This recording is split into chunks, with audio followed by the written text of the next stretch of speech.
যে ধর্ম এবং রাষ্ট্র মিলে হচ্ছে ইসলাম। ধর্ম এবং রাষ্ট্র মিলে হচ্ছে কি ইসলাম।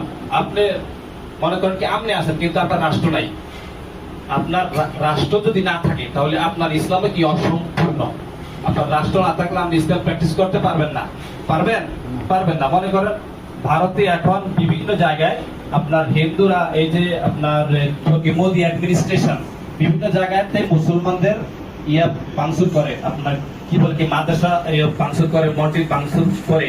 মানে মুসলমানরা বিভিন্ন জায়গাতে ঈদের দিনে কোরবানি করবে, ওই চান্সটুকু তাদেরকে দেওয়া হচ্ছে না। এর মানে কি রাষ্ট্র যখন আপনার না, তখন আপনি ওখানে ইসলাম প্র্যাকটিস করতে পারবেন না।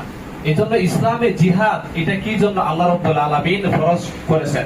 রাষ্ট্রকে রক্ষার জন্য। আপনার যদি রাষ্ট্র না থাকে আপনি ইসলামী আইন বাস্তবায়ন করতে পারবেন না, আপনি তো নামাজ পড়তে পারবেন না, আপনি তো মসজিদ বানাতে পারবেন না।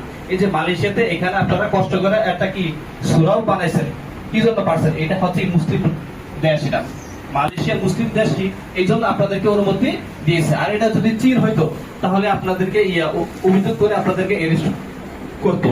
তাহলে আপনি চিন্তা করেন রাষ্ট্র মুসলমানদের জন্য কতটা গুরুত্বপূর্ণ, কতটা ইম্পর্টেন্ট। এই জন্য আমরা পৃথিবীর যেখানে থাকি না কেন বাংলাদেশের জন্য আমাদের হৃদয়ের অন্তরে একটা জায়গা সৃষ্টি করে রাখতে হবে যে